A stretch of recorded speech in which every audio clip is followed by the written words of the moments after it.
이슈이스타 10월 11일 순서 시작합니다. 오랫동안 불러보지 못했던 이름이죠. 마이크 폼페이오 국무장관 소식부터 전해드리겠습니다. 바이든이 러시아의 핵 공격이 아마게돈을 불러올 거라고 설레발을 쳐 백악관이 진화에 나서는 소동이 벌어진 게 지난 금요일이었는데요. 이에 대해 폼페이오 전 장관은 바이든을 강력히 비난했습니다. 폼페이오 장관은 팍스뉴스 선데이에서 바이든 대통령의 발언은 무모하다고 단호하게 말했는데요. 이어서 더 중요한 것은 해당 발언들은 어쩌면 지난 수십 년간 최대 외교정책 실패를 입증한다. 트럼프 행정부가 4년간 했던 것과는 달리 바이든은 푸틴을 억제하는 데 실패했다고 말했습니다. 또한 바이든이 선거자금 모금 행사에서 갑자기 뜬금없이 아마게돈을 언급한 사실을 지적했는데요. 대통령이 진정으로 미국민이 큰 위험에 부닥쳤다고 생각한다면 그는 그 사실을 우리에게 진지하게 알려야 한다고 비판했습니다.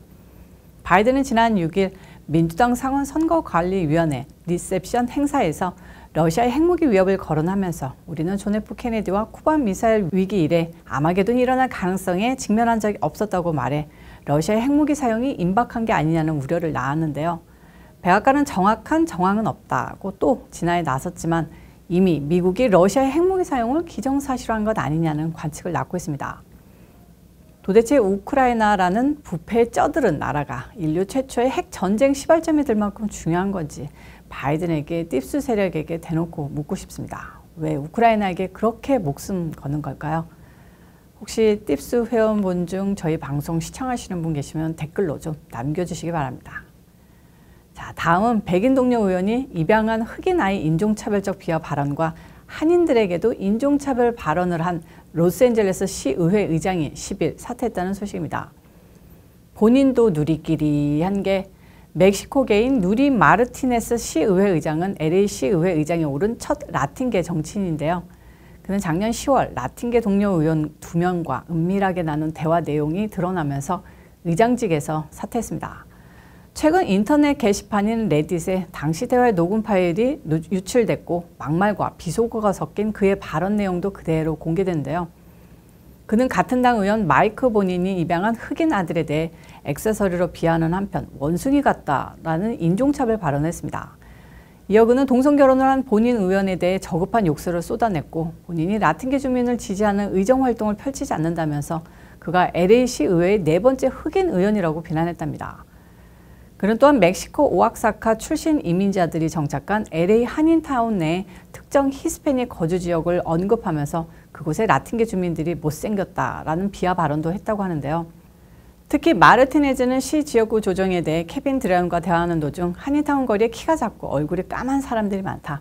이들이 어디서 왔는지 나도 모르겠다라고 말하면서 이들을 오악한 코리아, 매우 못생겼다라고 부르는 등 정치인으로서 다민족 사회에 대한 저급한 인식을 그대로 내보였다는 비난을 받고 있습니다.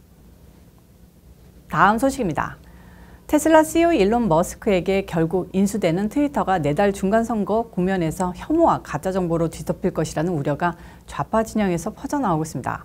머스크는 트위터 인수를 놓고 경영진과 소송전을 벌이다 최근 입장을 번복하고 이달 28일까지 계약을 완료하기로 했는데요.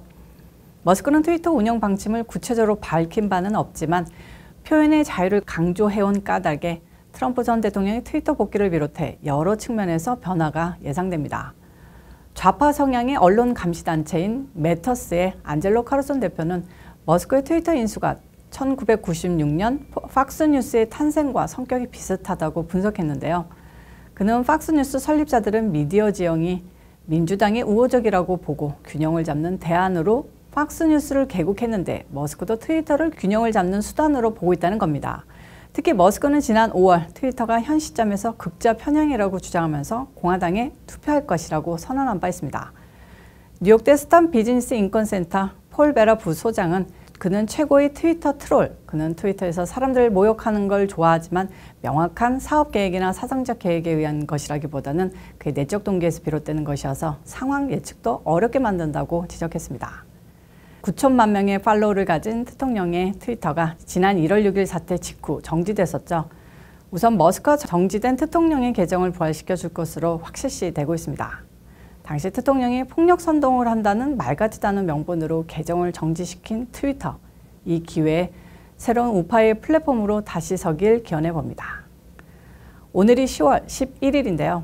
다음 달 11월 8일이 미국 역사상 가장 중요한, 아니 어쩌면 세계 평화를 되살릴 유일한 기회가 될 수 있는 중간선거일 겁니다. 미국의 인플레부터 우크라이나 전쟁의 아웃컴까지 이번 선거에 민주당이 수성하느냐, 공화당이 압승하느냐로 결과가 바뀔 수 있는데요.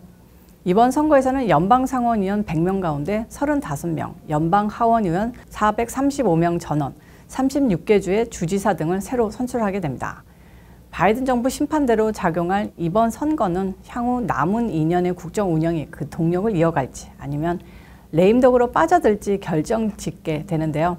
특히 지난 대선에서 수상하게 패배한 대통령이 지지한 후보들이 90% 이상 경선을 통과하고 본선에 나서 사실상 바이든 대 트럼프의 2차전이라고 할 수 있습니다.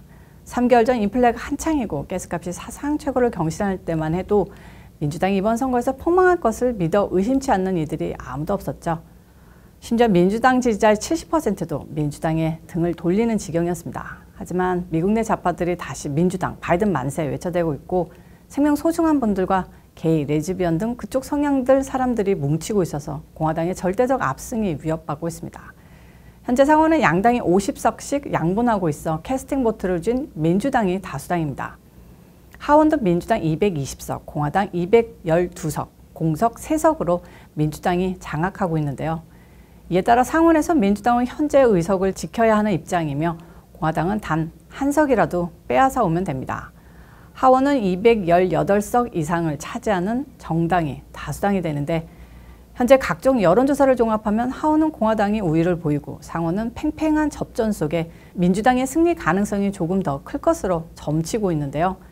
좌파 정치 분석 매체 538은 지난 7일 기준으로 하원의 경우 공화당이 이길 가능성을 70%로 예상했습니다. 초경합 지역구 12곳을 빼면 민주당이 208곳, 공화당은 215곳에서 앞선다고 봤는데요.